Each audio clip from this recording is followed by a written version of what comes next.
You're James Franklin Sanders, born March 3rd, 1945, just a few months too soon to be an official baby boomer. World War II was still underway. On the day you were born, the Battle of Manila ended.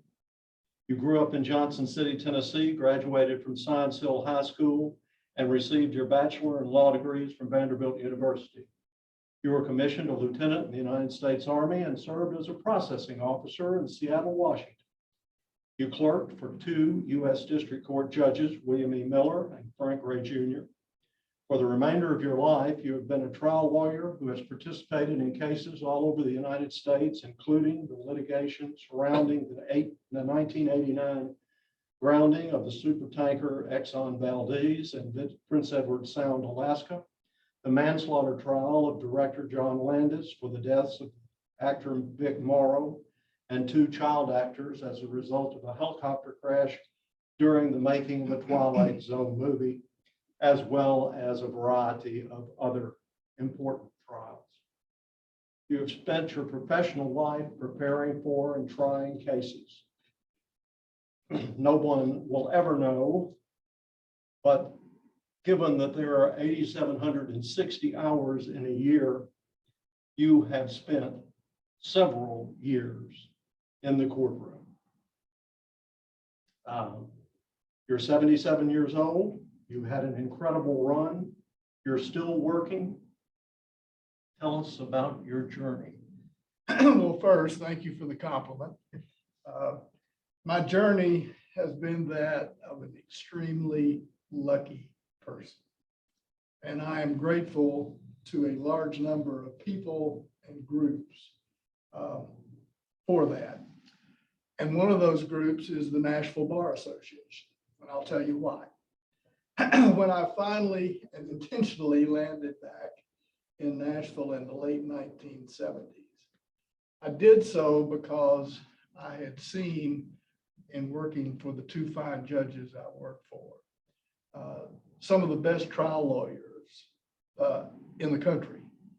And I wanted to go back to Nashville so I could learn from those kinds of lawyers. Otherwise, I was going to be on my own bootstraps, and I didn't think I could do it by myself. And within a year of returning to Nashville, I ended up working with one of the greatest lawyers ever produced out of Nashville, Jim Neal. Another thing I learned over time, particularly from my work with those 2 judges and watching jury trials, particularly under Judge Gray. I was with Judge Gray for 3 years, which is an inordinately long time to be a clerk. I learned of the critical nature of jury trials and how important jury trials were and how important jurors were. And that kind of crystallized for me some years later when I was attending a conference in which Judge William Young, who still is U.S. District Judge for the District of Massachusetts, and he was speaking very eloquently about how unique and important juries are in the United States of America and how critical juries are for our liberty and our American democracy. And he talked at great length about the history of the jury trials in this country and about how wonderful jurors are to the system of justice. He's a strong believer in jury trials. But he ended with a stark warning. And the warning is that we are losing jury trials. They are vanishing because we're having fewer and fewer and fewer jury trials. And he felt like, and I agree with him, they are irreplaceable. What has happened to us is we have started to believe that policies, procedures, even judges and processes are smarter than the 12 or 6 people we put in a jury box to decide things. In other words, we think we are smarter than the framers of the Constitution and the writers of the Bill of Rights. I think those people are wrong. And so I want to emphasize in my oral history that point about how important trials are. And as a way of emphasizing, I'd kind of like to spend a good deal of time that we're going to talk today about the jury trials I've been privileged to be involved in. And when you talked, you said a minute ago about you deciding to come back to Nashville, and you didn't just write a letter ahead and tell Bassberry and Sims that you were coming to see them. You came and you hung your shingle out with Dale Quillen, a prominent, enormous. He was a big boy. He was a big boy. Criminal defense lawyer. And it wasn't long before you crossed paths with one of Nashville's premier crooks, Rabbit Beach. And that was a piece of luck. But it had a huge impact on where you were going to go for the next 30 or 40 years. Tell us about Rabbit Beach and how you got it. Well, let me start with that. It was an exaggeration to say I came back and hung out my shingle. I left Seattle. I didn't have a job.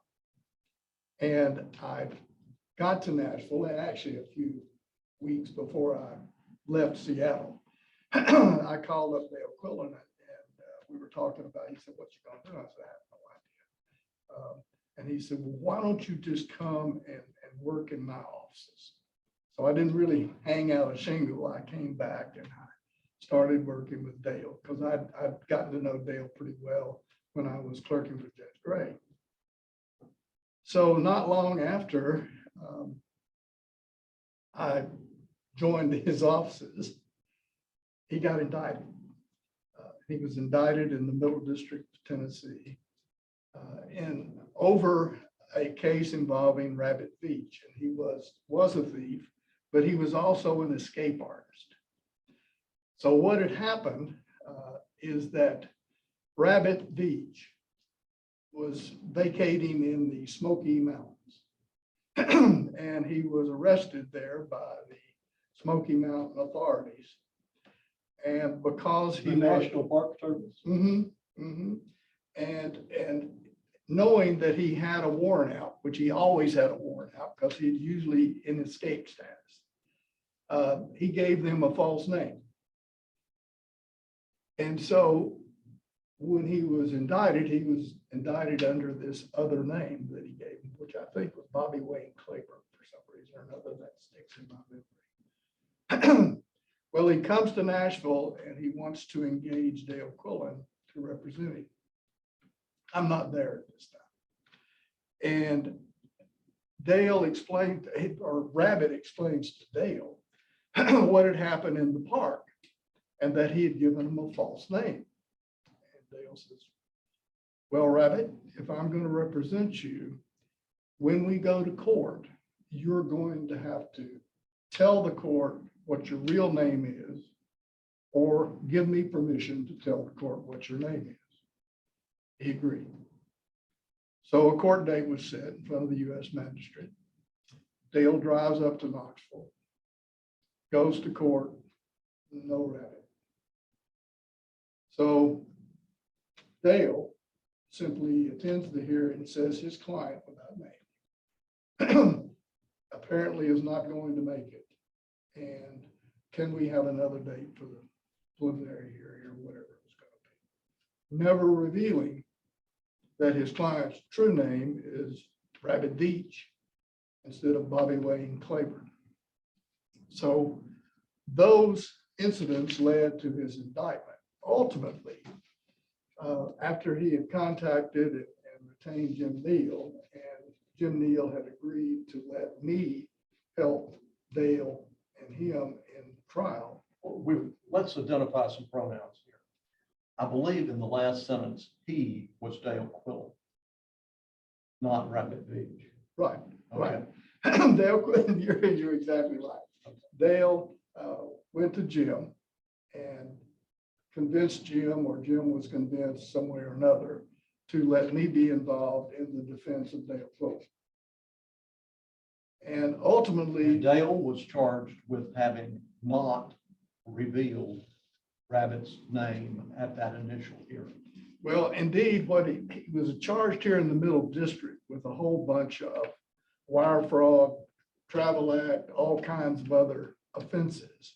And Jim ultimately talked the U.S. Attorney's Office into trying it as a criminal contempt, which was in Knoxville. So the venue for the contempt was in the Eastern District of Tennessee. So the judge in the U.S. District Court for the Eastern District of Tennessee in Knoxville was my great uncle Bob Taylor. And that was disclosed, if not already known, to the U.S. Attorney's Office. And they said, okay, it's all right for Jim to participate in the defense, but he cannot in court represent Dale Quillen with you, Jim. So that deal was struck. And so we represented Dale. The case was tried in front of a jury with Judge Taylor, and the jury found Dale not guilty. As a result of that experience, Jim asked me to join Neal and Harwell. So that's another one of those lucky turns where things went the way they went. If I had decided that this was bad luck on my part when Dale got indicted and run, then I wouldn't have been where I am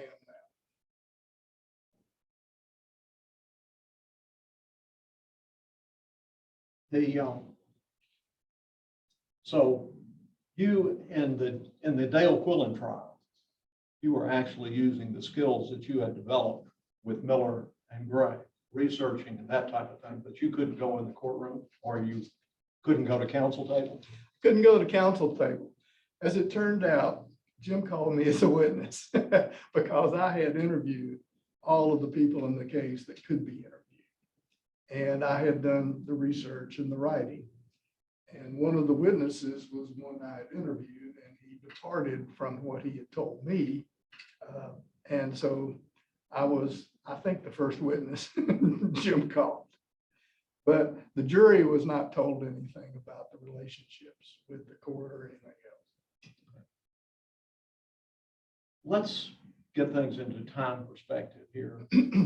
You came back to Nashville from Seattle, Right. In what year? 1977.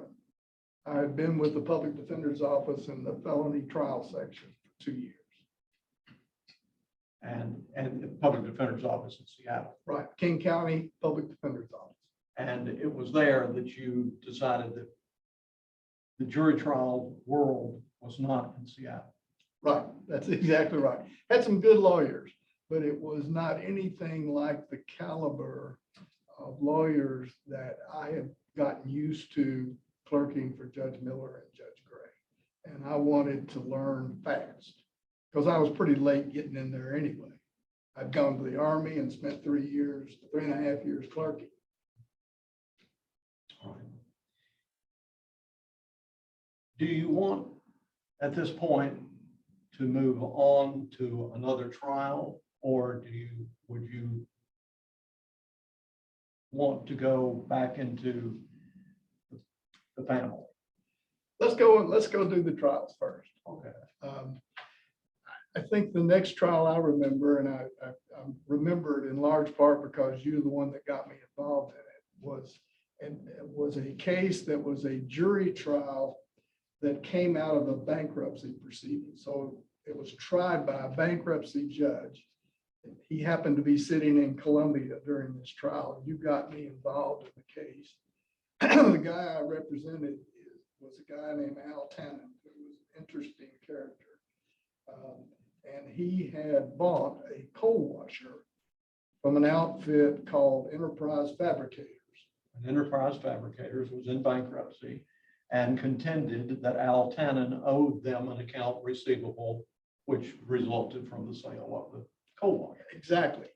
And the problem that Al had with the coal washer and that I had with the coal washer is it didn't work. His testimony basically is when they put the stuff in it that the coal washer was supposed to clean, what came in at the back end was exactly what they put in the front end. And he so testified. The reason I remember these things is, number one, it's kind of amazing that I had two jury trials in bankruptcy court. And that's very rare. But the other thing that I remember, and I think you have other and better memories of this, but what I remember the best is that the head honcho for Enterprise Fabricators was supposed to be the main witness for the plaintiff in bankruptcy. And I had worked pretty hard on trying to come up with what I call a zinger. And trying to come up with a zinger, you have to kind of lay the building blocks for it. So I'd spent most of the cross-examination leading up to this one zinger. And I apologize, I can't remember what it was. But I asked him the question, and he's looking at me, and he's looking at the jury, he's looking at the judge, he's looking at his counsel table. And it goes on, and it goes on, and he didn't say anything. And finally, after a very long time, I said, "You're trying to think up an answer, aren't you?" He said, "Yes." I said that. So we won the case. I remember now that you have refreshed my memory about that. I remember that. But the thing that I remember was your cross-examination of the geology expert in that case. And there was a box of material, rocks in a box. And you carried them up to the expert and talked with him a while right at the witness box, which was unusual in federal court. And you said, "Would you pick out the offending substance that kept the coal washer from working," which was called red dog. It was the burned coal. The reason, what was left after the coal had burned. No one has said it, but this coal washer was to wash coal on the second largest burning gob pile in the United States. And a gob pile is the tailings of a coal mine. So this was pretty important. And this expert, who had been around the world doing mining, he was fascinating. And you asked the question, "Will you please pick out some red dog?" And he looked in the box and says, "There is no red dog." I don't remember that, and I didn't even think about it until you mentioned it to me when we were talking earlier. I assume that Al is the one that told me to ask that question because he knew it, and I don't remember where you may have told me. But anyway, I do kind of remember it now, and that's a good story. And it contributed to the victory. You were against Jay Bowen in that case. That's right, from Bass Berry. and that was a lot of fun. That reminds me of something. The understanding how a coal washer works or is supposed to work and why it didn't, and the geology and that kind of stuff, those are things that were the furthest from my mind when I was in high school and college. Anything that looked or sounded like science was something that I wanted as little as I could to do with, because it didn't come to me easily. What happened in my career after I left the strictly criminal practice in Seattle was that science became almost an integral part of every big case that I ever got in.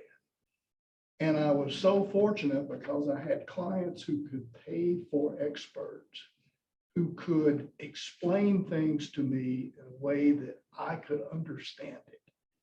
And once I started to understand these various scientific disciplines, I was fascinated by it. And I loved it. I thought it was just great fun.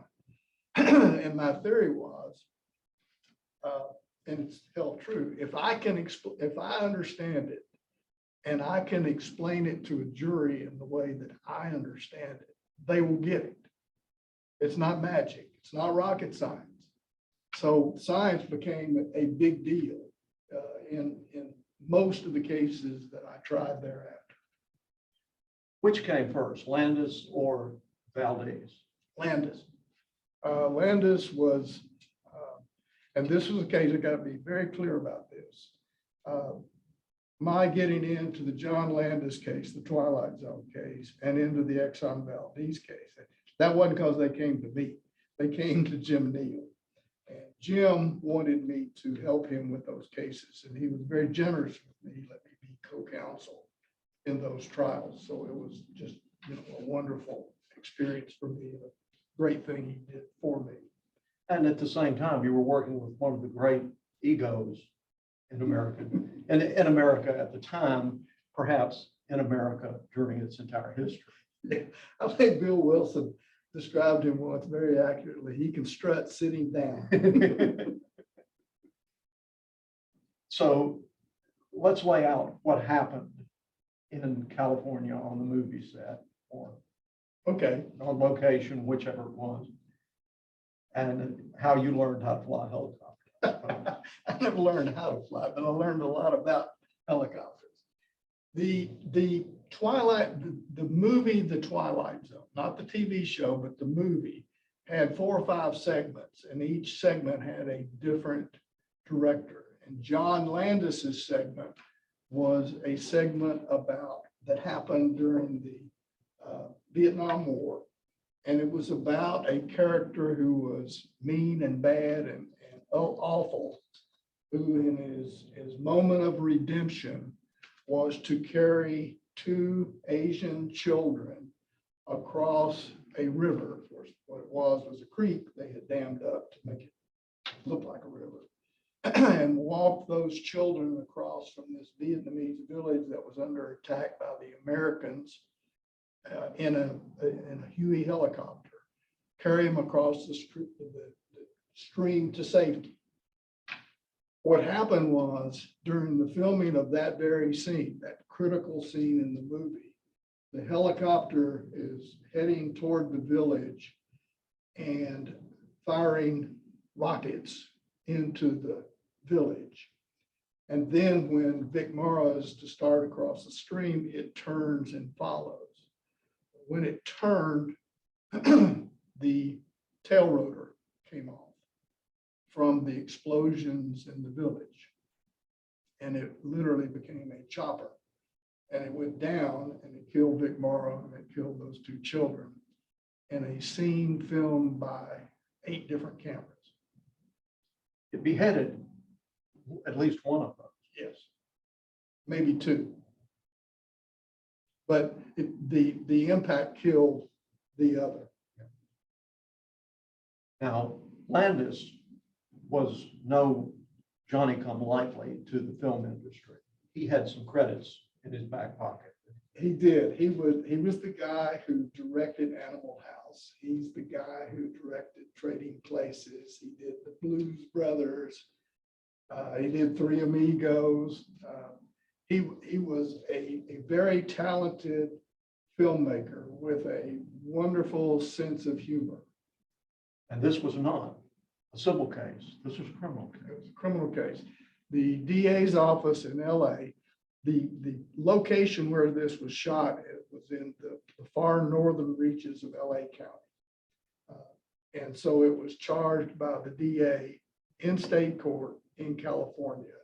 And there were various theories of manslaughter against 5 different defendants. So those were the charges in the case. And this was a case in California that got a lot of publicity. It got publicity nationally, but in California, this was a big deal. It was a big deal, and nationally, in some of the more infotainment networks, it was on every day, if not at least every week. It got a lot of publicity. And I think the publicity is one of the reasons why the case ended the way it ended. The key to the whole case, regardless of what theory of manslaughter they were proceeding under, was that the people on the set, particularly the director, John Landis, knew and intended for this scene to be dangerous. That was the theory behind it all. And as luck would have it, the opening statement and the first witness actually had emphasized with great drama the danger of the scene, because a person who worked in the production office for John's Twilight Zone segment was going to be the first witness. And the prosecutor got up an opening statement, and with great drama and horror, she explained that Donna Schumann was going to come and testify, that she heard and saw John Landis and his producer, George Folsey, walking down the hall, waving their arms, saying, "This is going to be horrific. It's going to be dangerous, and we're all going to jail." And she delivered it gravely like that. So the first witness, Donna Schumann, got up and told that story in the same way, that it was horrible. And I got to be the first person to cross-examine her. And I had known from the previous work we did that the two children, or Asian children, that Donna Schumann's husband had found for the production office, their parents agreed to let them be in the scene. Her husband had recruited the two child actors. Right, at her request, So I knew that.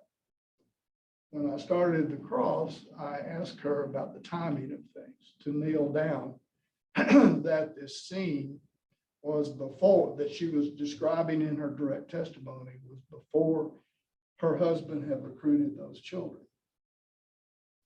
So I asked her, after nailing that down, I said, "Ms. Schumann, did you tell your husband, were you asking to go get these children, how dangerous it was going to be and how everybody was going to go to jail?" And she said, "No, I'm not." Well, it was a joke. She said it was a joke. So the air kind of came out of the balloon with the very first witness. And the irony of the whole thing is, Exactly how was that joke? Explain to me how that joke works. it didn't. And that wasn't exactly the answer I expected to get from her. But the way it worked was it made a liar out of the prosecutor in opening statement and a liar in her direct in the way she presented it. She didn't say the prosecutor didn't say it was a joke that they said these things. So Landis and the person he was talking with actually said these things. Yeah, but they were exaggerating and joking. Gotcha. Right. I'm sorry. Okay. All right.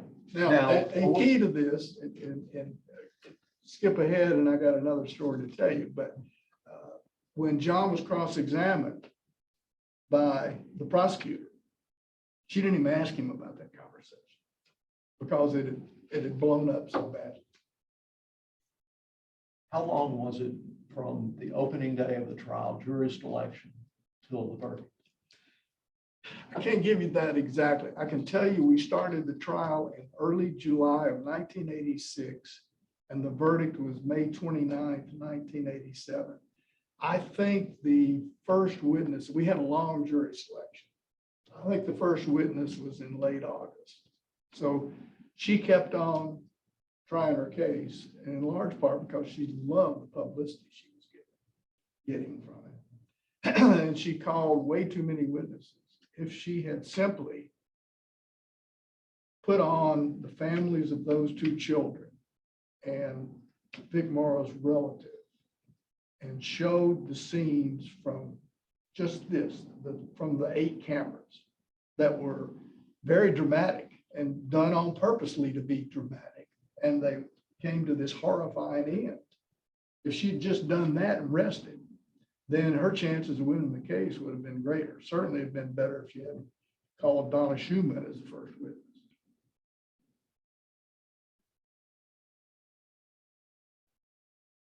How do you stay?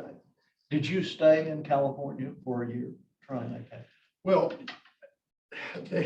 no, we had 4-day trial week, and the trial didn't last that long each day because of the way the court was managing when the jury came and went. So we didn't get many hours in every day, but we were in trial 4 days a week and day off on Friday while he handled the rest of his docket. So quite often, after it turned out to be such a long ordeal, Jim and I would take the red eye out of LA through Atlanta to Nashville late Thursday night, get into Nashville on Friday morning and fly back on Sunday. So we started out doing that every 3 weeks, and then we got 2 weeks, and then we got to 1 week as the thing dragged on. And at that time, you were married to Cheryl. You, by the way, just to make sure that everybody understands that you keep the courtroom at home. You don't, you're not one of these guys who comes home from the office. You married the court reporter. That's right. I did. And disappointingly, after we got married, she decided not to be a court reporter anymore. Were Nathan and Isaac, had they been born by that? Isaac had been born, Nathan had not. These are your 2 sons. Those are my 2 sons, and I had a daughter, Courtney. So Courtney and Isaac, Cheryl and I went to LA. We had some bad fortune. We lost a child in August at the start of the trial, and Cheryl went back home with Isaac and Courtney. So that's why I had to keep going back and forth.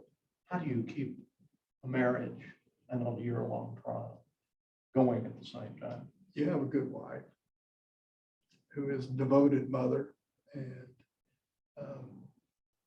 I won't say it was easy for her, and because it wasn't easy for her, it wasn't so easy for me either. She didn't suffer in silence. And while we're here, Isaac and Nathan, they're at Neal and Harwell.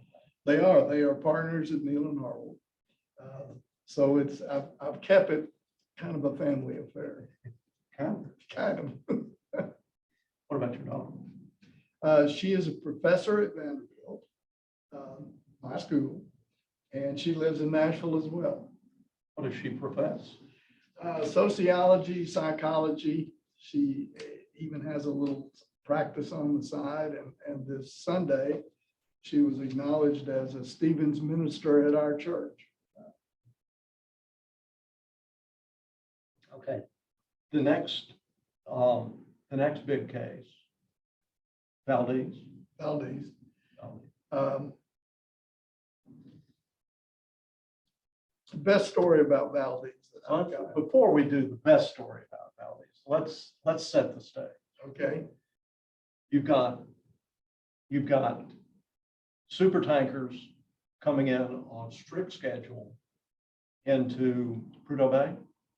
No, Prince William Sound. Prince William Sound. Where were they picking up the oil? At Valdez, At the Valdez. Valdez terminal, which was through the Valdez arm into the harbor at the terminal. Okay. And the Exxon Valdez had taken on a load of fuel, of crude, and was headed out. And we're going out to the big ocean between us and Russia. Well, first you go out Prince William Sound, then you go to the Sea of Alaska, Sea of Japan, and then That takes you then into the Pacific as you head south. And captain is not on the bridge. Third mate is on the bridge. Correct. The captain has given instructions, go down to a specific point and turn. Right.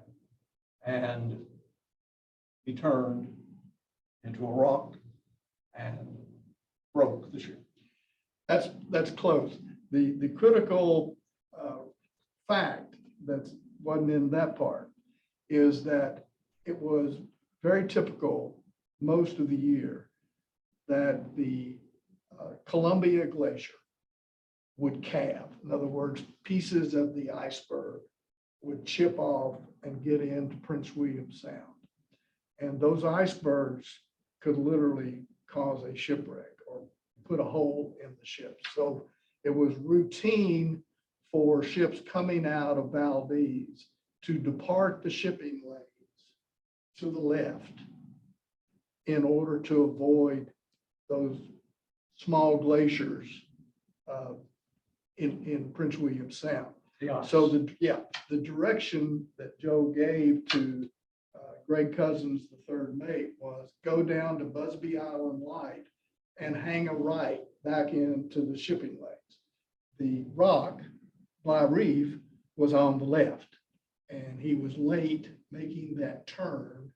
And so the ship's left side grounded on and front on the Bly Reef. We call that the bow, I think. Yes. Yeah. The port bow. Right. There you go. And just as a little bit more background, there were three primary legal actions here. The first was the world's greatest drunk driving trial. Yeah, right. The captain was accused of being inebriated. Right. Tried in state court in Alaska. You had nothing to do with that. Had nothing to do with that. Mike Chalice represented him in that trial and then in later proceedings. Then there were criminal charges brought against Exxon. Correct. Felonies and misdemeanors under a variety of U.S. statutes, most of which involve maritime law. And of course, that was job one for Exxon, Big Exxon, and for Exxon Shipping Company to deal with. Because the third case was a huge civil case. Right. And if he had been found guilty of being drunk, that would not have helped the civil case. It would not have. You wanted to get that. Right, right. Had to get the drunk driving charge out of the way, and he was acquitted. Yes. And then we moved to the criminal case against Exxon.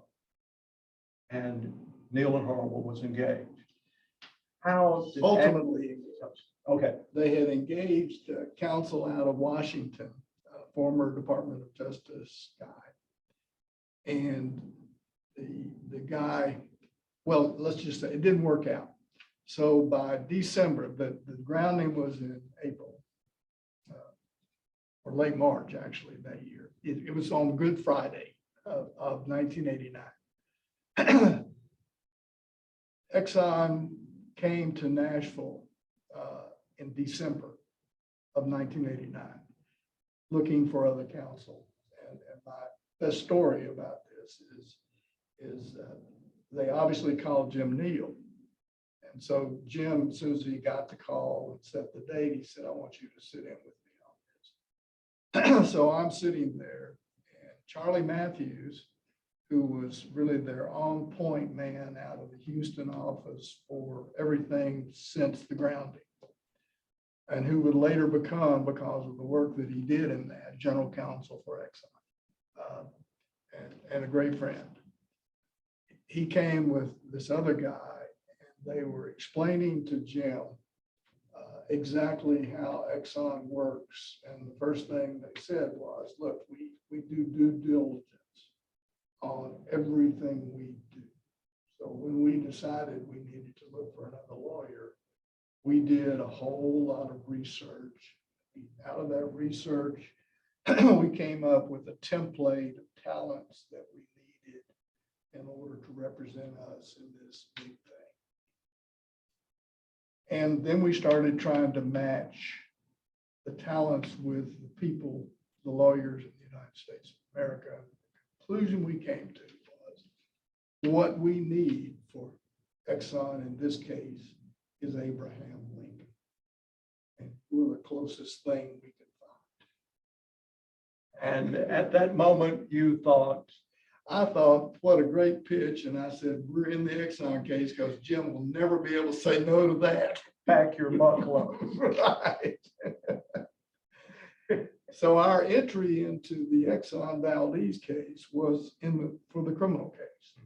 And we worked on that in the criminal case. We met with the assistants that were in charge in Alaska of the case, the FBI agents. We went to Washington 2 or 3 or 4 times. And ultimately, the case was resolved. And Exxon paid a ton of money to the United States and to the state of Alaska. And the resolution was the corporations pled to a number of misdemeanors involving the Migratory Bird Treaty Act and which requires no intent whatsoever, and the negligence part of the Clean Air Act, under the Clean Water Act. So we got that resolved. So that wasn't a jury trial. It was not, no, it was a guilty plea. It was a guilty plea. And I still email back and forth with one of the 2 FBI agents on that case.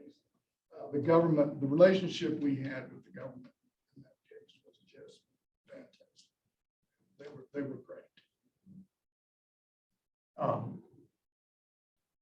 What sort of fine did you all draw? You know, I've forgotten. It was millions and millions of dollars. Indeed, and this is jumping ahead to the next stage. Indeed, Larry Rawl, who was the CEO at the time, and then he passed the reins over to Lee Raymond, said, we have paid enough. We have paid dearly for what we have done, and we're not going to pay anything in these civil cases. I think the quote was, we'll litigate till the land is flat. But you weren't, at that time, you hadn't been engaged in civil work. We had not. How did you all end up in the civil case? Well, this is a story that Jim will never forgive me for.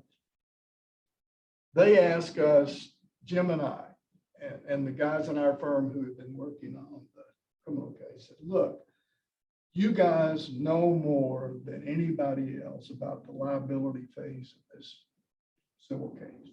And it was going to be in 3 phases: liability, compensatory damages, punitive damages, if necessary. Won't you come help us? And Jim didn't want any part of it. And I said, Jim, we should do this. Number one, this is how lawyers make more money than we do doing criminal cases. This is how they do it, depositions and all this other stuff.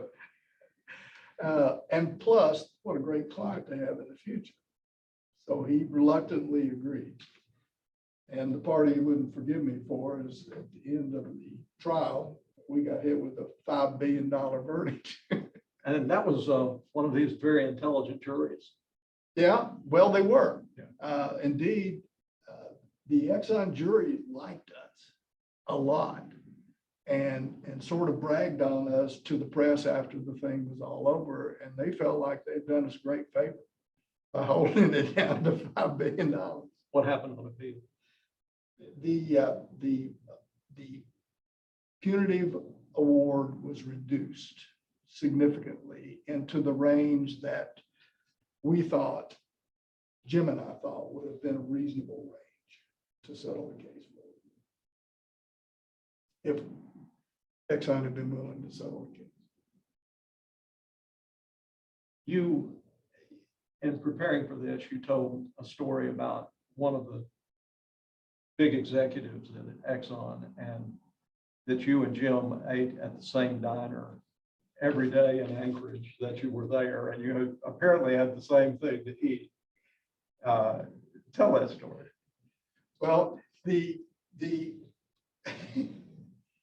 gonna be a little irreverent here. Lee Raymond was a brilliant guy. And he did a magnificent job being the chairman of the board and the chief executive officer. But Lee's problem was that he thought if he was brilliant in all those things as an engineer and head of a company, that he knew more about trials than we did. And so we had a sort of a contentious relationship, and he wasn't used to that. He wasn't used to people talking to him like Jim and I were. And it didn't sink in that trial. In a later trial, it did. He did a better job. But his comeuppance was Jim and I ate at the Captain Cook breakfast room downstairs every day. Captain Cook is the nicest hotel in Anchorage, Alaska. It was at the time. A town about the size of Murphy. No, it's a little, no, I guess that's right. I thought it was closer to Knoxville. Maybe. Back in the day. But we had this waitress, and Jim and I both independently and together, I've always tried to make friends with everybody in the town where we are, particularly at the hotel or restaurants we go to, all that. So we had made fast friends with Ann. And Ann would wait on us every morning. We ordered different things. We didn't order just the same thing. So when Lee came up for preparation to be the witness, and he designated himself as a witness, that wasn't really our first choice, but he was going to be our witness. So he comes up and we tell him about breakfast. And he said, well, I'll just join you over there. He was staying in a condo. He came over to the Captain Cook. So he and his bodyguard, Jim and I, are there at the table. Ann comes over with her pad and she says, can I take your order, please? And Mr. Raymond said, I would like, she said, wait a minute, I'll take theirs first.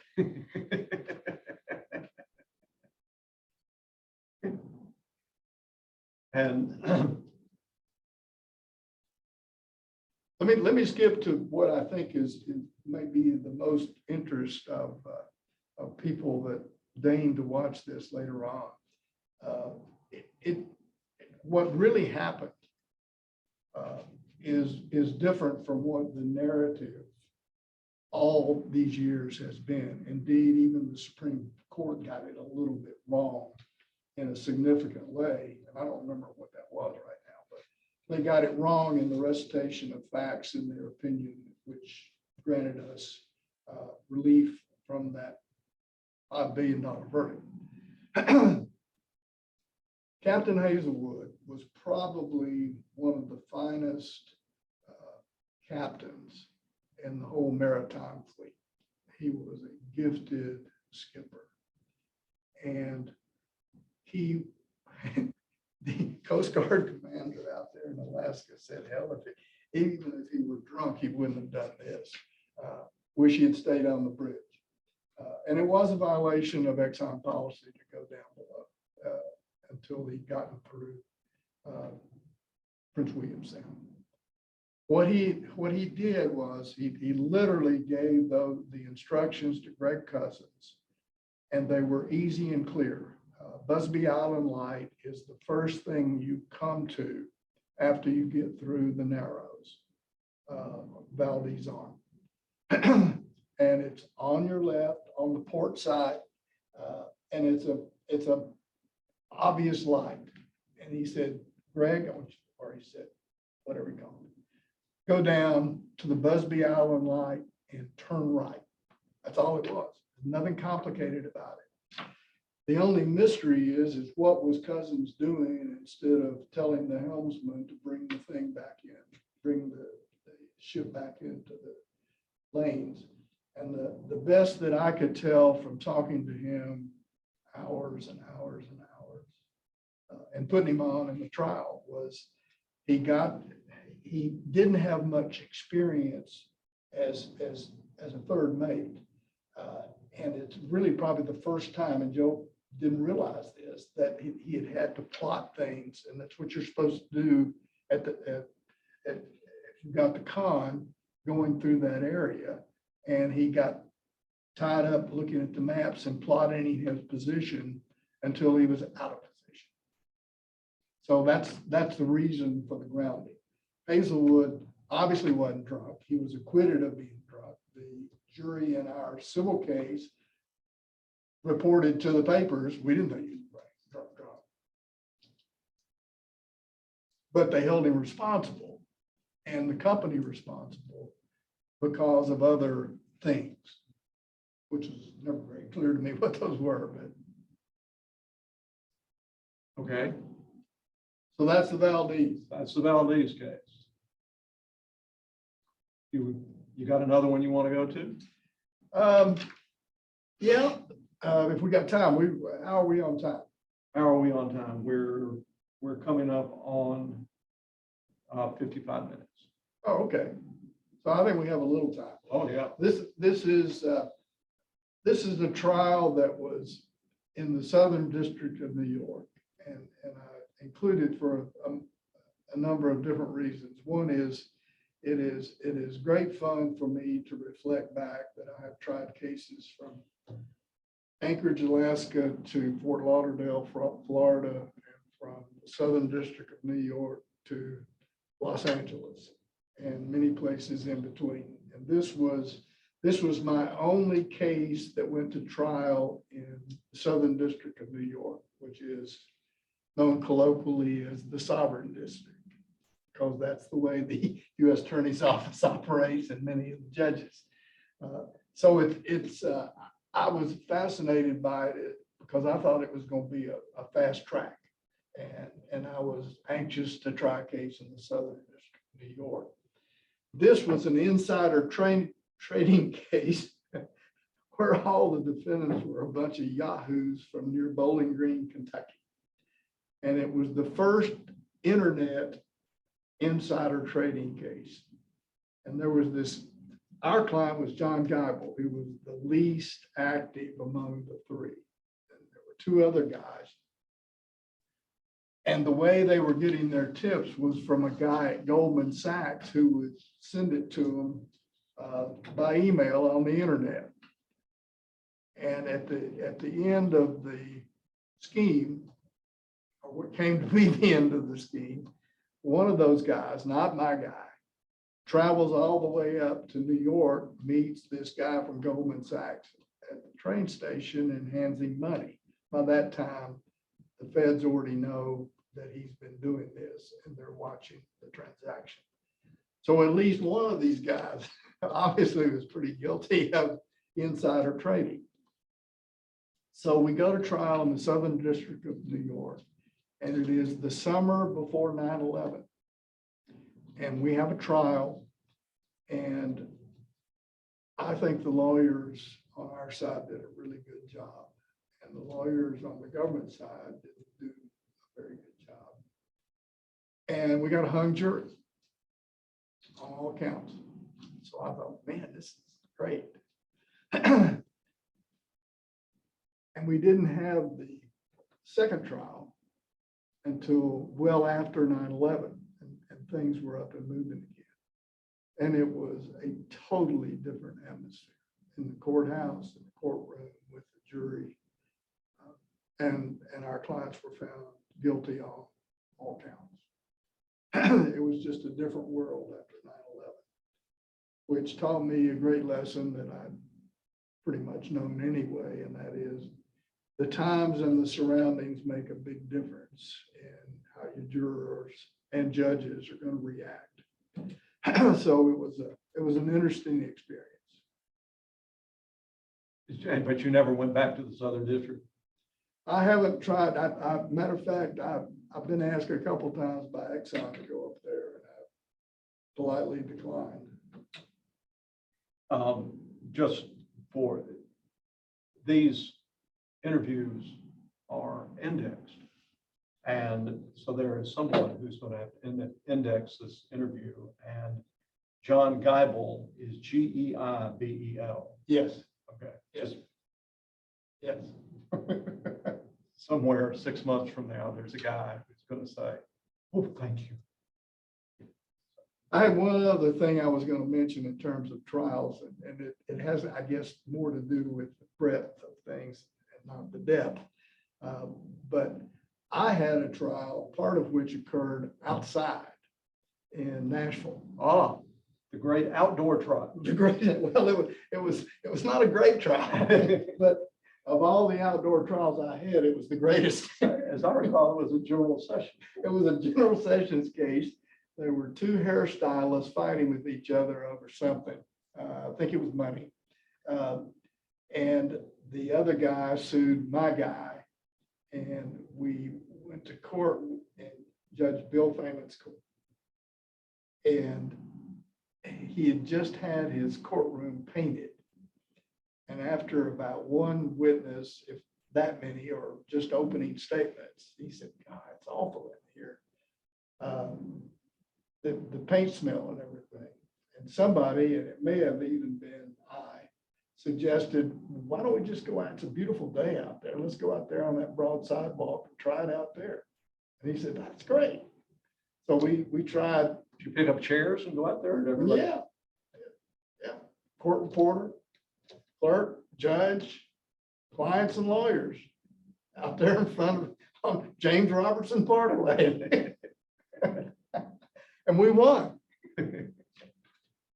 Okay. You do much general sessions court work now? I haven't done a lot lately. You haven't? I haven't. Probably don't have a great deal of time. Well, you know, part of who you represent is who comes in the door. It's not like I've turned away a bunch of people wanting me to represent them in general sessions court. Having Exxon walk through the doors probably get your attention even today.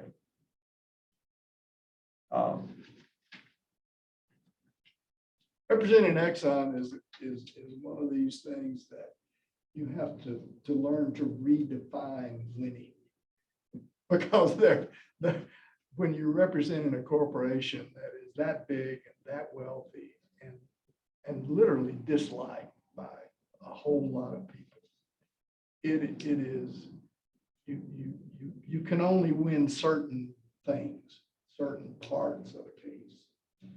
There are certain parts you can't, and you have to learn that lesson. And the great thing about Exxon has always been that it is a sophisticated corporation with very sophisticated in-house lawyers, so they understand.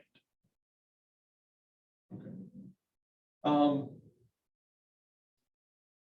Sonny Hunt, a client who went to prison, but you have the greatest admiration for. Tell them about something. Well, I have admiration for his courage and his selflessness, but I also admire his honesty. Sonny Hunt was the chairman of the Democratic Party in Kentucky under the Julian Carroll administration. And Sonny Hunt was in charge as chairman of the party of patronage. And it was a tradition by the time Sonny became chairman of the party that after an election for governor in the state of Kentucky, the federal government would come in and investigate wrongdoing. So literally every governor in a long line before and after Julian Carroll got investigated by the feds. And what they had evidence that Sonny Hunt had essentially doled out patronage in exchange for the help that those people receiving the patronage had gotten during the election, what they had done for that administration. And it was the case was quite exaggerated by the government, and they were sweeping in as many people as they could into the jaws of the government. And Sonny was kind of at the fulcrum of that, because he was the one that was the chairman of the party. And he told us, I am not going to testify, not testify in a trial. I'm not going to lie, and I'm not going to talk about all of these people that helped me and that I helped them and just get them in trouble. I'm not going to do that. So that's, Had he been indicted? yes. Okay. And he, because he couldn't testify, then our chances for being able to win the case for him were reduced drastically. But he had decided to take the fifth. Well, first, He wasn't, but he wasn't even going to take the stand. right, he was not going to take the stand in the case. So our defense was greatly limited. So we had to work out a plea agreement with the Justice Department. And Sonny pled guilty, and I think his sentence was like 1 to 2 years for pleading guilty on that. And then what the government did was they then immunized him because he had already pled guilty, already been convicted, and to keep him from taking the fifth. So they called him into the grand jury, and like with us, he refused to testify. So they held him in contempt, and he went to jail for another year or two for not talking. And I thought, what a guy.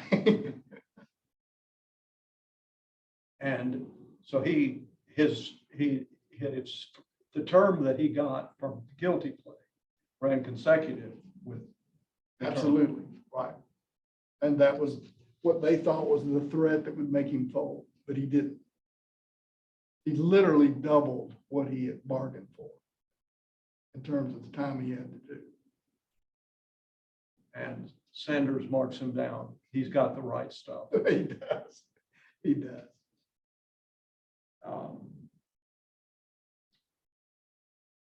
Let's see, during your tenure, the Edwin Edwards, but that was Jim's case. That was not your case. I was with Jim on that for a little while. And this was the first Edwin Edwards trial. You're governor of Louisiana. Governor of Louisiana. And it was for allegedly selling, as the previous governor and the next governor to be, selling certificates of need for hospitals. And it was at about, I guess it was probably a year almost before Edwin's trial was set, is when Jim got the meeting with John and Deborah Landis.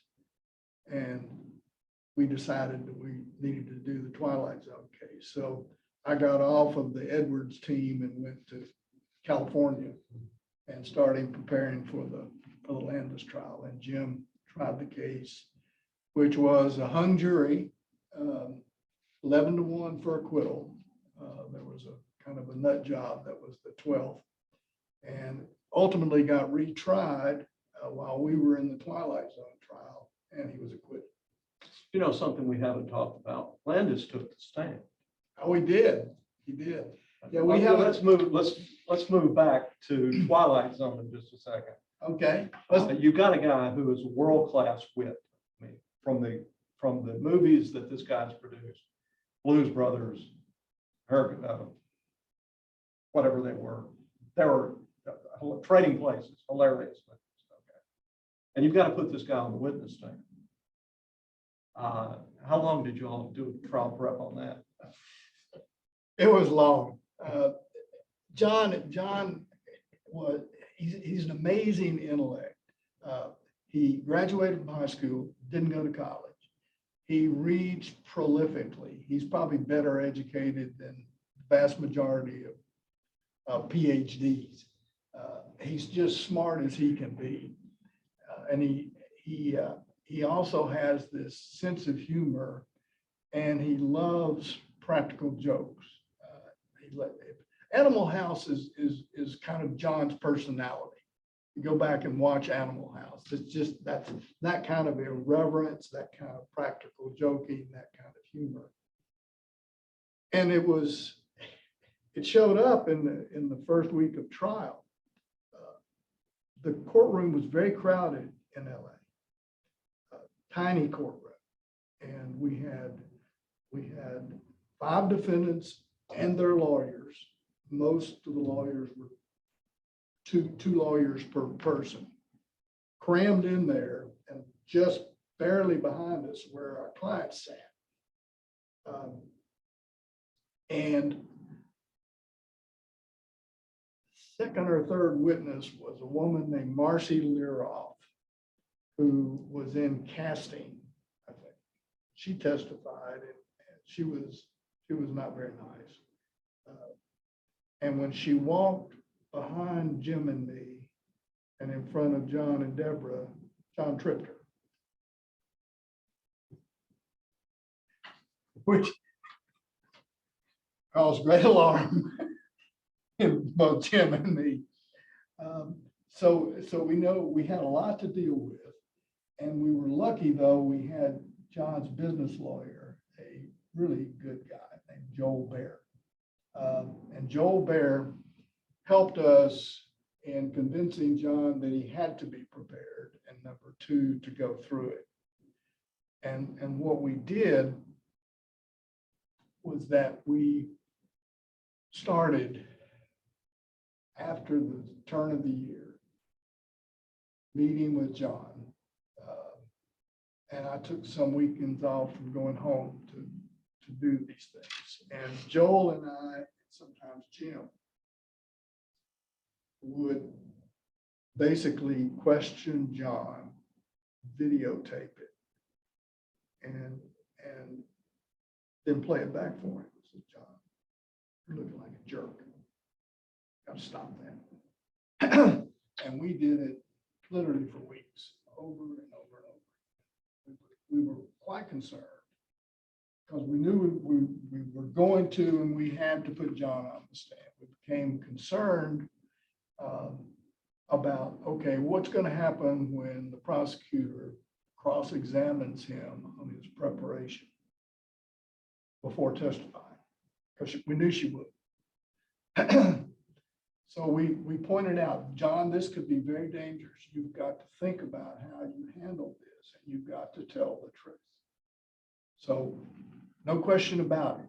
You've got to tell the truth, but this could be dangerous. And we want you to think very carefully about this, because the fact is, there's nothing wrong with us preparing you. That's what lawyers do. And so when she started crossing him, she went over a few things, and she, I guess, had decided that she was going to end with the prep questions. She said, did your lawyers prepare you for your testimony here today? And he looked at her and says, yeah. Like, come on. Of course they did. And then she said, well, how did they prepare you? Well, they asked me a lot of questions.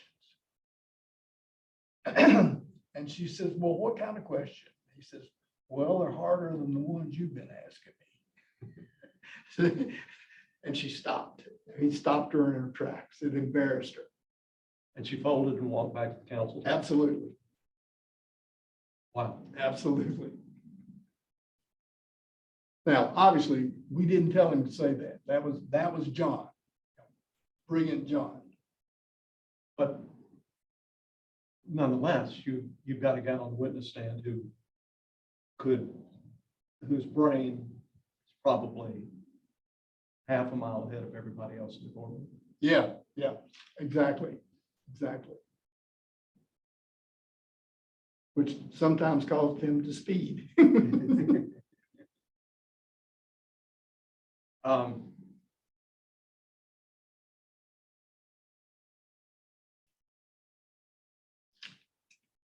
what is, You start getting tired of these trials, John? no, well, yeah, let's talk about something else. Okay. Um, what was this job you had with the United States Army? Oh, in order to, this is a longer story, but we got time.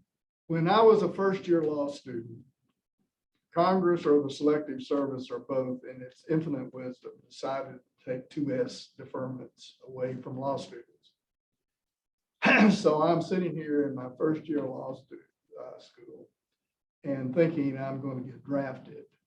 Okay, now, is this when, I have heard, I didn't go to Vanderbilt Law School, but I have heard that Dean Wade called everybody together when this happened. Yes, Were you at that meeting? yes. Tell us about that. I've heard you talk about it and I literally can't remember it. I was in something short of a panic at the time of that meeting. And my mind was going a million miles an hour. What am I going to do? Because I was pretty healthy. I just finished 4 years of football at Vanderbilt. I was in good shape. So I was going to get drafted if I didn't find a way out of it. And so you had 2 years of ROTC when you were undergraduate at Vanderbilt. Actually, I'd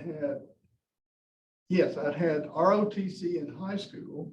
I'd had 2 years of ROTC as an undergraduate at Vanderbilt. And my father had a good friend who was a general in the National Guard. And he said, like, send him back to ROTC. And that way he can finish. And by the way, tell him not to try to get in the Judge Advocate General's Corps because that'll put him in another year or two. Aha. So that's the reason you were not in JAG. That's right. Okay, now this job that you get in Seattle. It was an Armed Forces entrance and examination station known as an AFES. So it was where the people who were being drafted and the people who were being recruited to join the Army would come to be processed. And we had 2 doctors, one of whom had psychiatric training. And we had a processing officer who was my boss, and I was the assistant processing officer at that induction center right on the Puget Sound in Seattle. And are we to assume that you had standardized tests and you said, okay, you can pick up your pencil now? You've got 35 minutes to finish this test, to that type of thing? No, it was a little bit more for the inductees and the recruits. Yeah, it wasn't hard. And because of that, you had spare time. I had plenty of spare time, and I just left law school. Well, no way, man, I'm out of order here. I got to finish law school because I got an ROTC. Right. You finished your 4th year of Right, ROTC. right. And then I owed the Army 2 years. And they you went wanted to me- Fort Bragg for summer camp. Summer camp, right. And I did. The reason I got where I got is that I did really well at summer camp. So I finished near the top of my class. And of course, the Army has got things totally backwards. The people that do the best, they put in some administrative job, and the ones that do the worst, they put in the infantry. And that was unfair, but I was very lucky that I finished as high as I did, and I sort of got my pick of where to go, and this general told me which one to try to select. And then I really fooled them with his advice. When they ask you where you would like to serve. And it's a trick question because you never get what you ask for. Right. So I said, no preference. They sent me to Seattle. Wow. You see why I started with being lucky? Yes. It's just unbelievable. Just unbelievable. Okay, so you volunteered down at the local. Public Defender's Office, right? And I enjoyed working with them. So I then go. So you'd already passed the bar on this stuff. I passed both bars. I passed I passed the Tennessee bar in the year that I graduated, 1970. And then I took and passed the Washington State bar. So I could do a little bit of practicing with them if, my schedule permitted. So when I got out of the Army, I got to go back and start clerking for Judge Gray.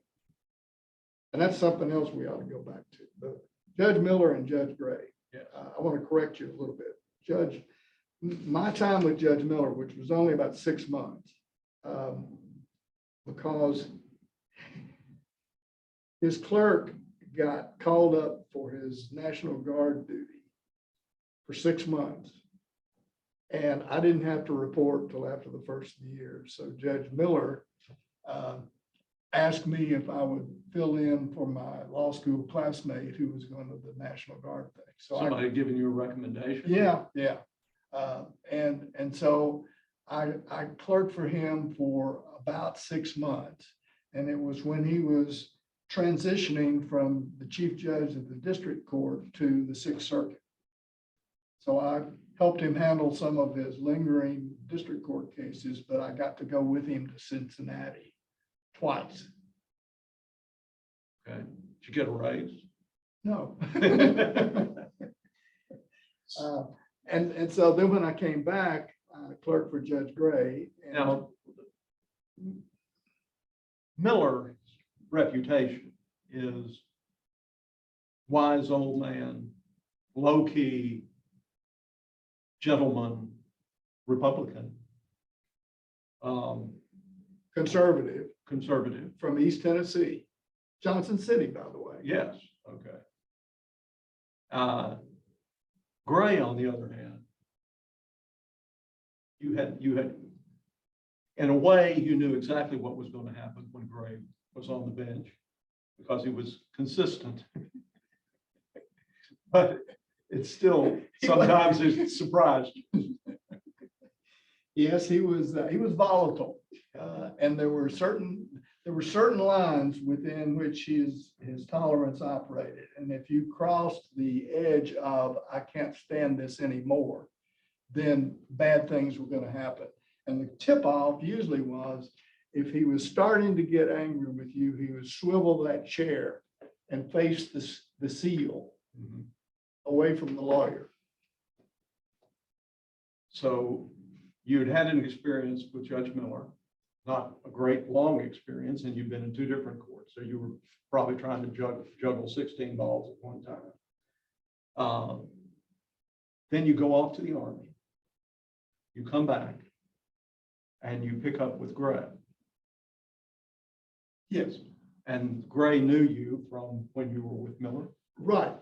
And indeed, the connector here is Bill Newport, one of my classmates, who was clerking for Gray. Just starting the clerkship with Gray, he's probably the one that recommended to Judge Miller that he'd bring me in for the interregnum caused by Neal, another classmate of mine, who had been chosen as his clerk. And it was and you know this from your days as a reporter, the congregation point in the courthouse on the 8th floor was Judge Gray's library and office. So all of us congregated there, and Judge Gray spent time with us. So I knew Judge Gray fairly well by the time I went to clerk for him. And Bill Newport really arranged that. And Bill Newport is really William Lamar Newport, the late William Lamar Newport. That's right. Just for anyone who's working on the index. Having heard the speech myself, the congregating point was actually the clerk's office, the law clerk's office. And, Which was really just the library with the table. you know, that's exactly right. And Judge Gray was up front with the press, and he said, "You are welcome back here in this room. You can use information you hear in this room for deep background, but you cannot quote it. Anyone in this room. If you want to quote me, you must make an appointment and meet with me in my chambers." And you did not want to violate that rule. You didn't even dream of violating that rule. And He was a force. he was. And on the other hand, he was hilariously funny. But that was a really interesting center of activity, and the people who came into that room and talked forthrightly was a great temptation to a newspaper.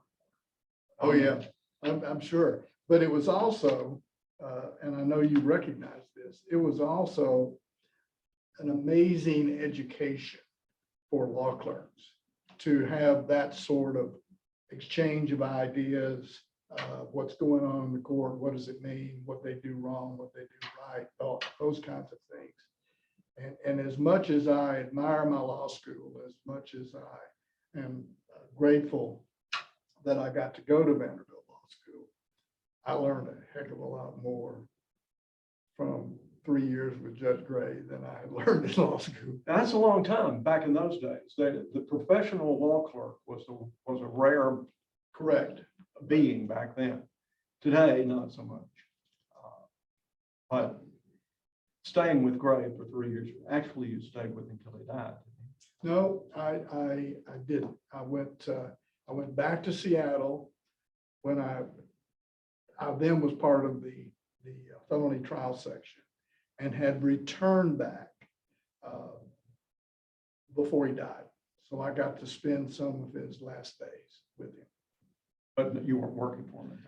I was not. Yeah. Matter of fact, I'd gone to a hearing where he was the judge and I went for Dale, and he chewed me out. Told me to sit down and if I had something to say, then stand up, but don't stand up and say nothing. Did he throw his glasses? No. Oh, wow. It was a mild one. Yeah. We're going backwards. Yes, we are. And so let's jump back To the beginning? to the beginning. Okay. Okay, you're the Taylor family, your mother's family, has deep political roots in the state of Tennessee. Indeed it does. And you are a direct descendant of two governors. Yes. Bring us into that story, and especially explain to us how two brothers ended up running against each other, one Republican, one Democrat. Well, it was sort of a family tradition that continues to today.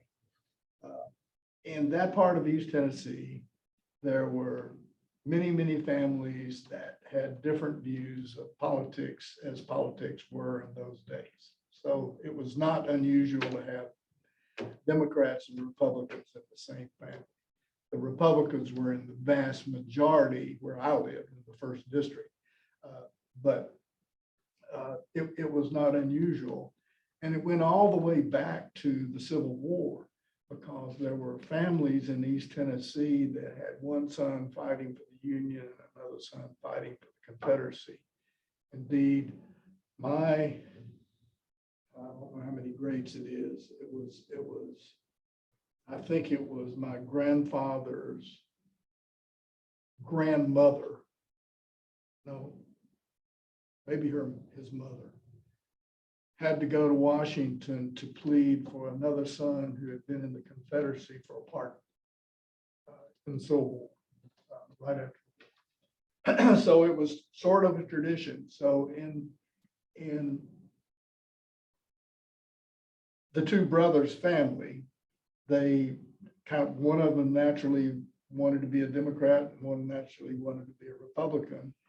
And in 1886, they were the respective nominees for the two parties. And so they were running against each other. And to save money, they never were flush. They campaigned together, and one of them would speak first on day one, and the other one would speak first on day two, and back and forth. There was stories about one stealing the speech of the other, so leaving the other one nothing to say. And they played fiddles and music, and it was great fun. It's called the War of the Roses in Tennessee. And the War of the Roses was because one used a white rose as a symbol and the other used a red rose. That's correct. And so when they came out, they would have a rose in their lapel. Correct. And it was named after something that I don't remember that had come out of England. Of the War of the Roses. Yeah. Which I know nothing about. Well, you've exhausted my memory on that too. But anyway, that was the War of the Roses, and it got a lot of publicity nationally, as you might expect. The two brothers running against each other for the governorship, different parties. Bob won. He was the Democrat. And he later became a United States senator. He had a progressive magazine, died a little early. He died in office. Yeah. And Alf, my great grandfather, ultimately became governor in 1920. So both of them served as governor. And then Uncle Bob, who is really my great uncle, I guess, is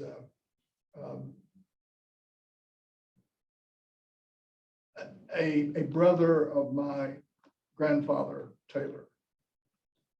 And he went to Princeton and then I think to Vanderbilt, and he became a Democrat. And he was appointed by Harry Truman to the district court in Knoxville in either the late 40s or the early 50s. He was there forever. Indeed, 1950. yeah, 1950. Sounds out. And he handled the first desegregation case, and certainly in this state, and maybe in any state. It was before Faubus in Arkansas, and he was, I think it was Clinton, Tennessee, and he ordered the schools desegregated. And there was a famous segregationist that showed up. He was a traveling segregationist. I can't remember his name right now. And he started interfering, and Judge Taylor put him in jail. You remember any famous segregationist names from? I'm sorry. You were probably at VMI, right? My school's been having problems with the past. But Judge Taylor had an amazing career. He is, the Knoxville bar has mixed views of him. Some of them don't like him, didn't like him. Some of them thought he was a good judge. I think he behaved better when he was not presiding over the Eastern District of Tennessee. He tried two huge cases. Chief Justice Berger appointed him to try the Otto Kerner case in Illinois, the former Court of Appeals judge and senator, for corruption, and Marvin Mandel and Merrill, and did a really good job in both of those cases. He had a very distinguished career. He's the judge who put up the traffic light in his courtroom, wasn't he? I think so, yeah. I never got to see that, but I've heard about it. And he had it green, yellow, and red. Yeah, and Judge Morton and Charlie Neese, Judge Neese from Greenville had that too. Maybe before Judge Taylor. Yeah, it may be that I'm thinking about Neese. But looking back, through these cases that you've had. One of them we haven't even talked about yet, the well water in Maryland, which we'll get to. Okay. Which is a pretty amazing case. That's one of those redefined winning cases. We'll get to that in a minute. Well, I forgot where I was going here. Well, I think one thing that you had asked me about earlier in our discussions before today was my immediate family political? And the answer is no. And indeed, my father was a Democrat. My mother was a Republican. Yes. And we were not politically active in any way, shape, or form. I spent my youth playing sports and going to school, and my parents insisted that I not only go to school, but I was supposed to make excellent grades or I wasn't going to play sports. So I understood that trade. And I was another lucky break. I went to an elementary school on the north side of Johnson City, Tennessee, and those teachers were absolutely amazing. Between grammar school, what we call junior high in those days, and high school, I came to Vanderbilt and I was well prepared.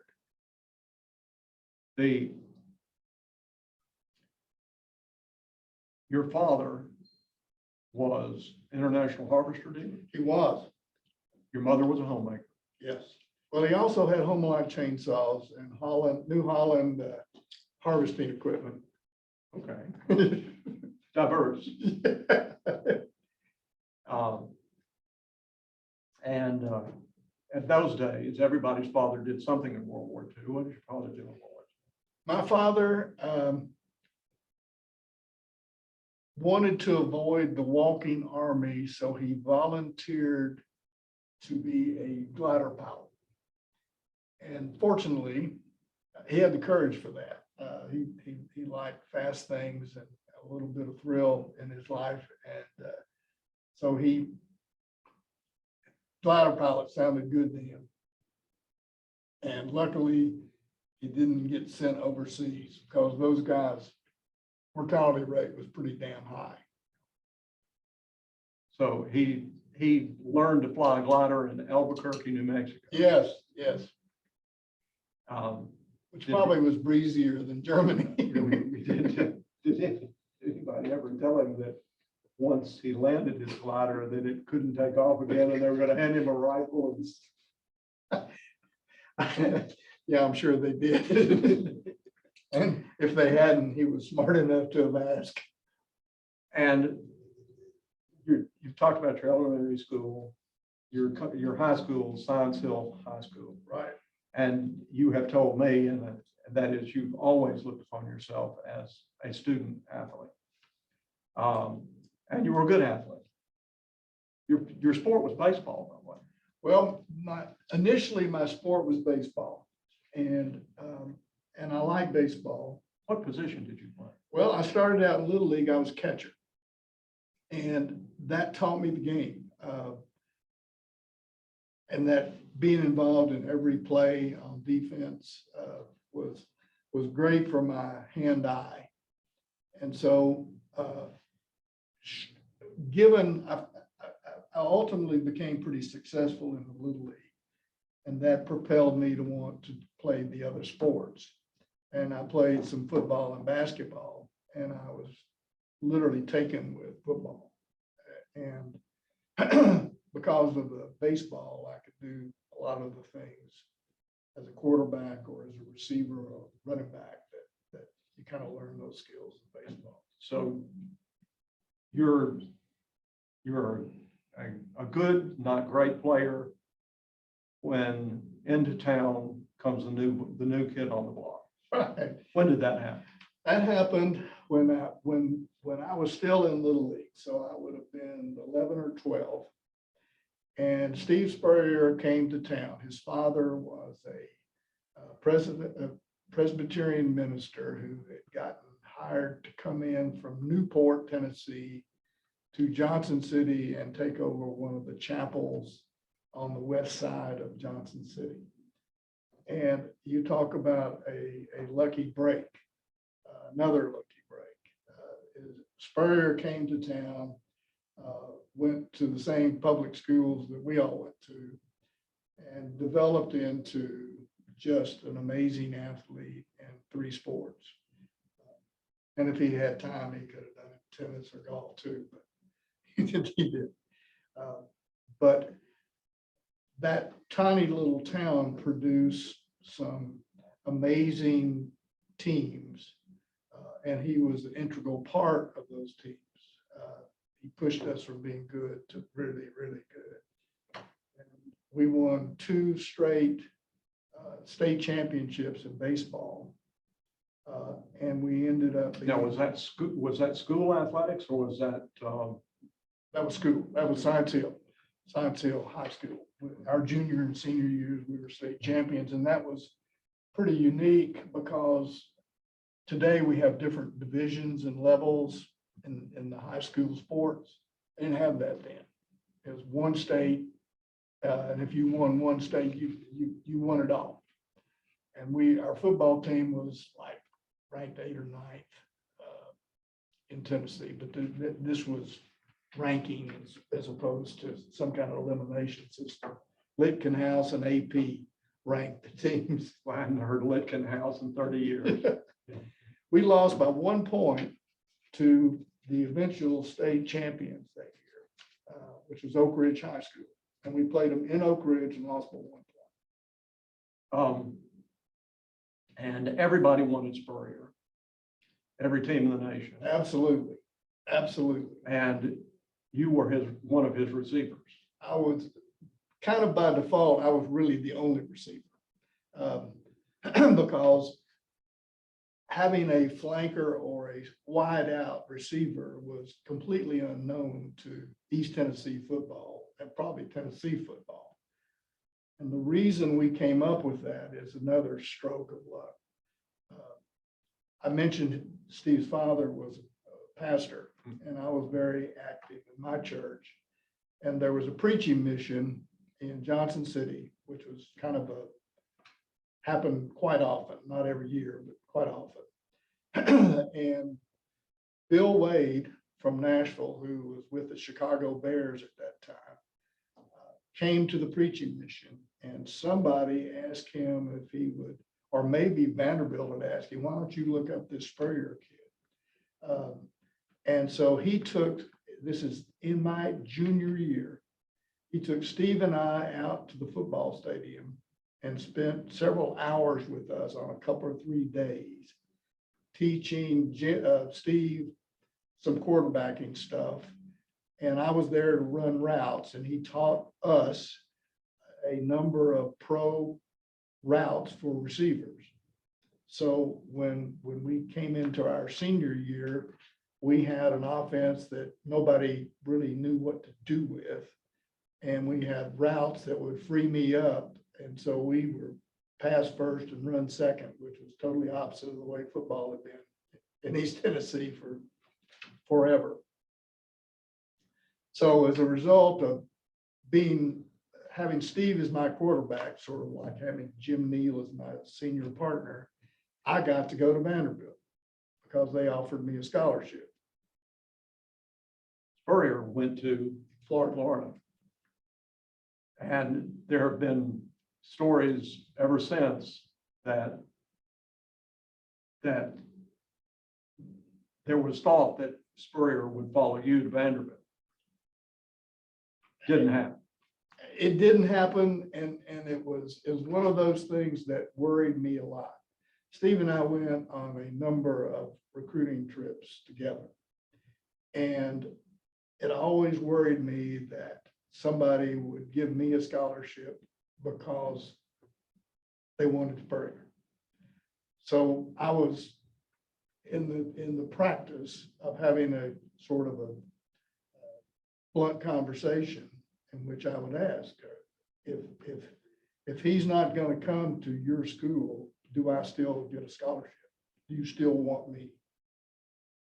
And I had that conversation with Vanderbilt, and it never made it to the main sports writers. in Nashville because Red Russell would write more than once that I was the guy they gave a scholarship to in order to get Spurrier. And John Bibb wrote an article which was kind of nice about me, but it stuck in the fact that I was the ribbon and not the package. But you came to Vanderbilt. I did.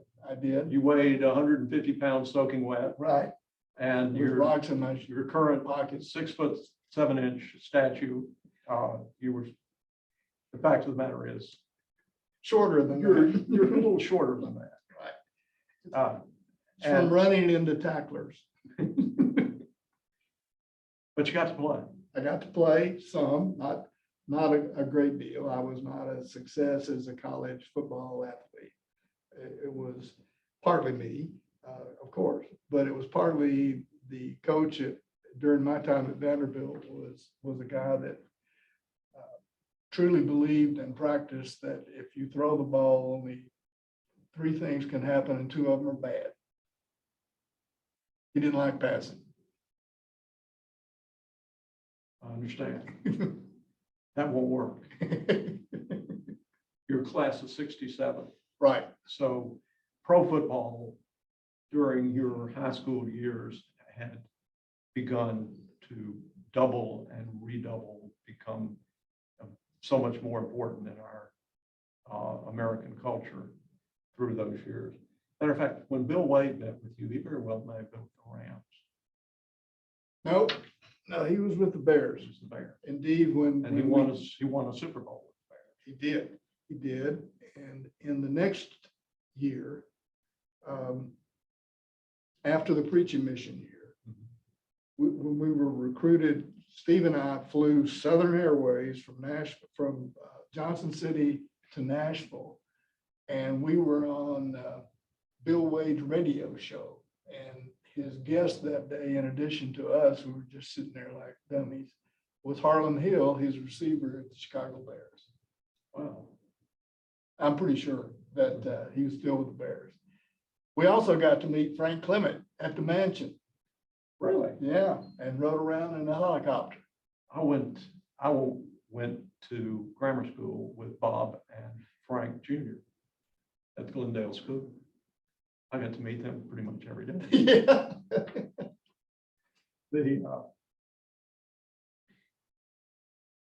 So you go to Vanderbilt, and you said you were ready. You weren't the hottest firecracker in the bunch, but you were academically you were ready. I was prepared for a good college. And you got a good college. I did. Tell us a little bit about that. Well, it was quite a transition from Johnson City, Tennessee and sports glory to Nashville, Tennessee, Vanderbilt University, and a program that had fallen into disrepair, but had a wonderful basketball program, which is saving grace of my undergraduate time.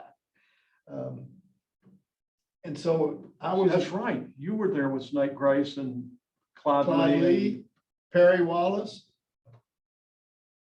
And it was a Roger Schurig, John Ed Miller. Yeah. Gosh, what a group. And basketball nights were just fabulous. Just fabulous. I've done several of these. You're the first person that said that one of the most influential things about your college were the speakers they brought in from the outside. It was. Look, we had a good little newspaper, Johnson City Press Chronicle, and I delivered for a little while the Knoxville News Sentinel. And we had TV after I was about 10 or 11. But I lived in a very insular world up there in East Tennessee. And coming to Vanderbilt and hearing these professors and having these speakers come in from all over the world at the Vanderbilt Impact Symposiums, it was like a new world.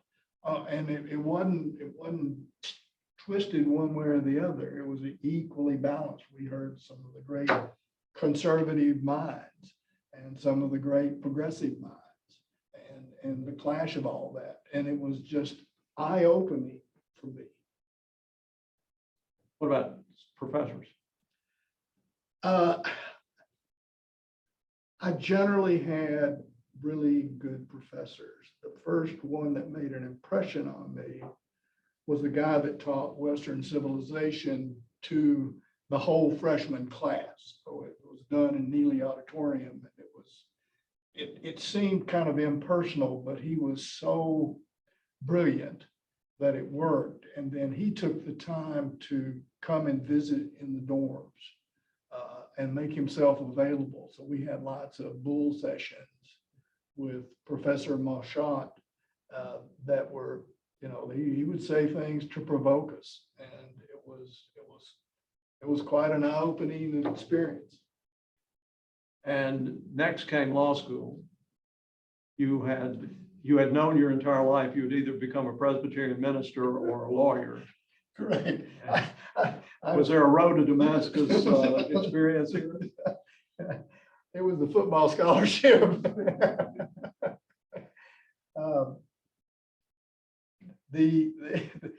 The Vanderbilt Law School thing, I owe a lot of thanks to a lot of people. One of them was K.C. Potter, who was the Dean of Housing. I forgot what his actual title was. But when I applied to Vanderbilt Law School, he promised me that he would make me a resident advisor in the dorms there at Vanderbilt so that I could afford to eat and sleep. And then I went to Dean Beasley, John Beasley, and I went to him and I met with him before I sent an application in or anything else like that. And I had my transcript, looks at it, and says, well, Jim, these grades are not usually what we get here, but I know you played football. And so I think you would have been a little higher than these grades suggest. And I sat there silently. I wasn't going to interrupt his thoughts with the truth. What about, was there LSAT back in those days? Yeah, I did okay on the LSAT. I did pretty good on that. But anyway, he was very gracious and nice with me. And during the process, but after that first meeting, he calls me up and says, can you come over to the law school? I want to show you something. So I go over to the law school, and he has this letter from Judge Taylor. And as I later find out, my mother had called Judge Taylor and said, would you please write a letter for Jimmy? So John Beasley has this letter. Judge Taylor says, I heartily recommend Jimmy Taylor for admission to your law school. And he was just laughing. He knew exactly what had happened. And it was a happy day. Who were some of your law school classmates that you practiced with today? I know you met with Bill Newport. Good friends with Ed Yarborough. Yes, absolutely.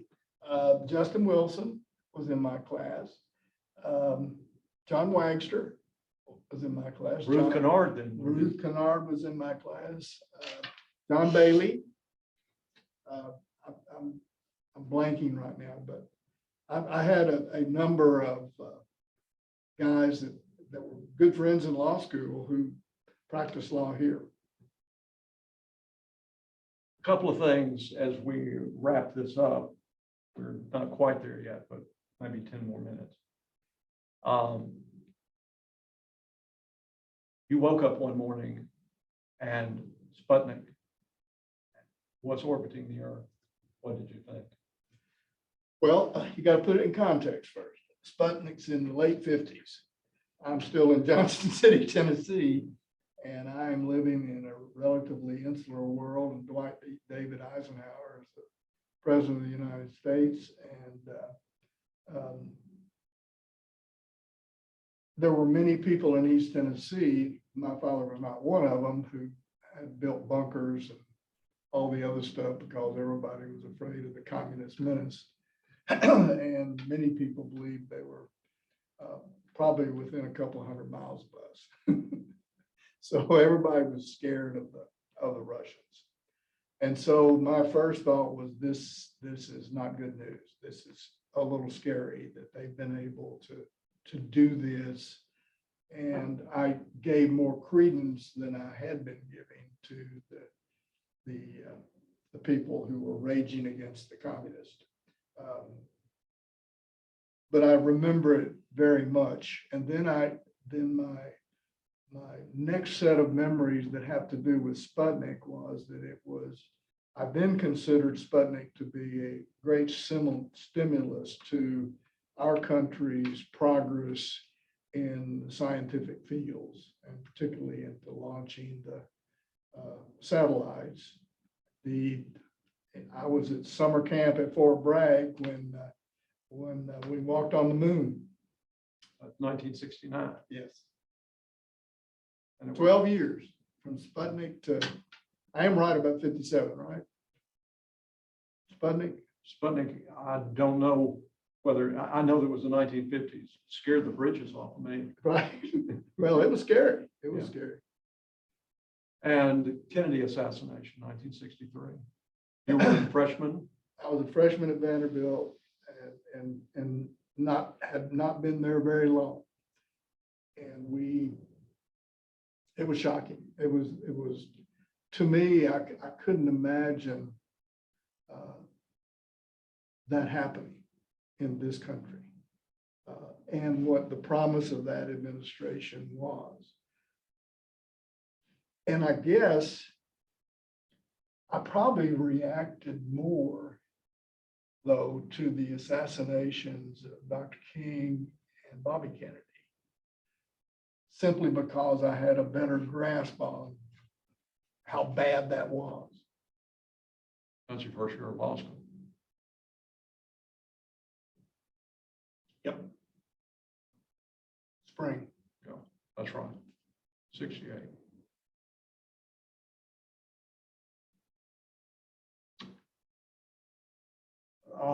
I remember what I was going to ask you. Oh, about time. We talked about these long trials, and there's one that we haven't talked about yet, but we'll get to right at the end. But long trials, I can't remember in Nashville's history a year-long trial. I can't remember a 6-month-long trial. Yet you ran into several really, really long trials. And so you never ran into another L. Clure Morton who would look over to one side and say, how many witnesses have you got? And they'd say 18. Look over the other side. How many witnesses have you got? Oh, we got 14, Your Honor. I said, great, pick your best 6 and let's have a trial. They got that, Clure Morton got that from Bob Taylor. That's the way Bob Taylor operated. Indeed, he I think in the Quillen case, we had this pre-trial conference.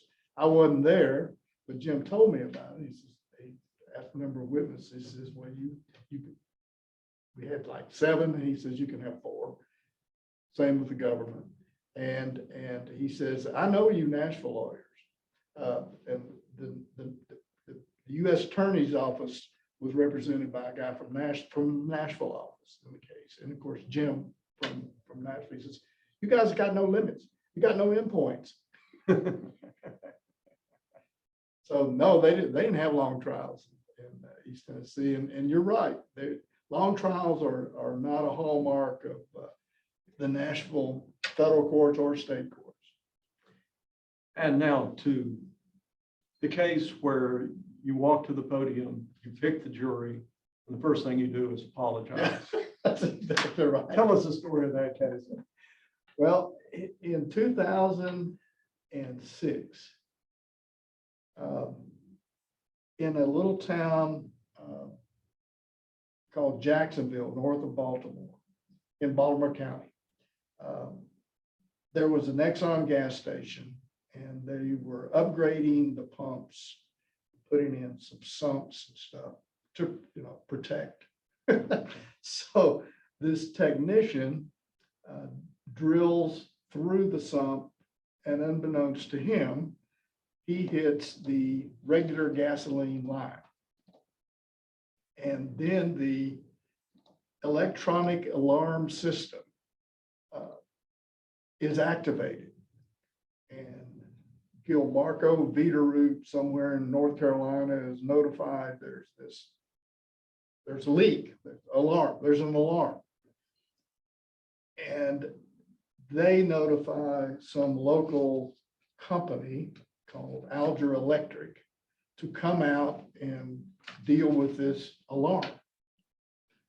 Well, they come out there and they don't see anything leaking. The alarm is going off. So they start tinkering with the alarm, and they end up recalibrating that alarm so that it's absolutely blind. So the leak's going on, the alarm's got off, and they leave. So in about 28 days, the leak is actually discovered. And in the meantime, 26,000 gallons of regular gasoline had gone into the community, into the groundwater in the community. And the whole community was served by private wells. So Exxon got, well, first we were sued by the state of Maryland for polluting and having the leak and all that. And then there were two huge lawsuits involving somewhere in the neighborhood of 400 or 500 different plaintiffs, two different law firms. One was Steve Snyder's law firm, which was tried first, and then Peter Angelos's law firm was tried second. And then the combined time we spent in trial on those two cases was over 11 months. And it was quite an ordeal. And you were right. The first thing I did, the only thing that I thought we could win on was on punitive damages. And so the first thing I did was say, look, first, I'm up here and I'm authorizing by my client to tell you, we're sorry. I apologize. And I think that surprised the other side in the first trial. But it was that kind of case. There's no way that gasoline was going to go away. And what about punitive damage? Well, in the first case, Steve Snyder had focused on the fact that the electronic leak detection system was a lemon. It didn't work properly. And that was his whole theory. And we could deal with that because it alarmed. It worked. It wasn't the alarm system that malfunctioned. It was The response to the alarm. exactly. And the jury agreed with that. And so we won on the punitive damage phase. The compensatory damages were pretty high, but we won on the punitive damage phase. In the second case, the Angelos people had attended most, if not all, of the trial. And so their theory of damages was punitive damages was completely unfocused. I mean, almost every theory they could dream up was a basis for punitive liability, and the trial judge allowed them to do that. So we got hit very hard on compensatory damages and punitive damages. And it went up fairly quickly to the highest court in the state of Maryland, the Court of Appeals. And they threw out the punitive damage award in the second trial. And then the largest money item was based upon a theory of fear of cancer and damages from that. And we had proved literally in the second trial better than the first trial. that MTBE does not cause cancer at levels anywhere approaching what you can get out of groundwater. So they threw out the fear of cancer awards and the punitive damages. So we won again. We won what we could win. It's time to stop. Oh Is no! Is there? Hold your tears. Is there anything else that you would like to say to include in this oral history? Well, you warned me about this, so I thought about it a little bit. I think, obviously, being a trial lawyer is a big deal. I think it's very, very important. It's very, very enjoyable. It's very, very rewarding. But what I have to say applies primarily, because that's my experience, to being a trial lawyer, but I think it's true for almost anything, is there are really very few, if any, self-made people. In order to succeed in whatever it is you're doing, you got to have some help. And it is those people that are willing to go out and help are the most valuable people we have.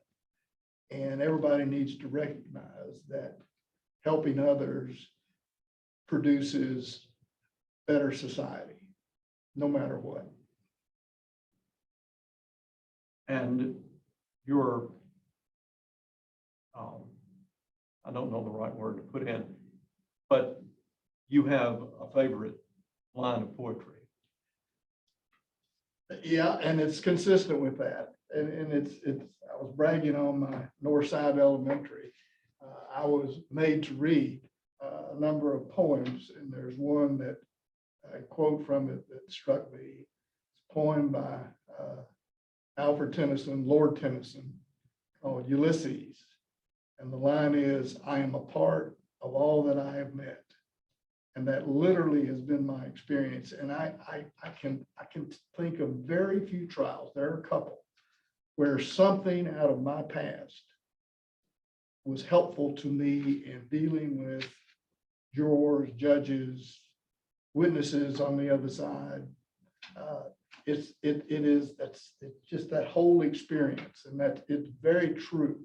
And I kind of, once I grasped what that was, which wasn't probably instantly, I am a part of all that I've met. I have tried to experience a whole lot of different things just because I believe that. And you're still at it. Still at it. How many more juries do you think you'll impanel? I think it's almost bad luck to say the answer to that. Okay. I just hope some. All right. Thank you. Thank you.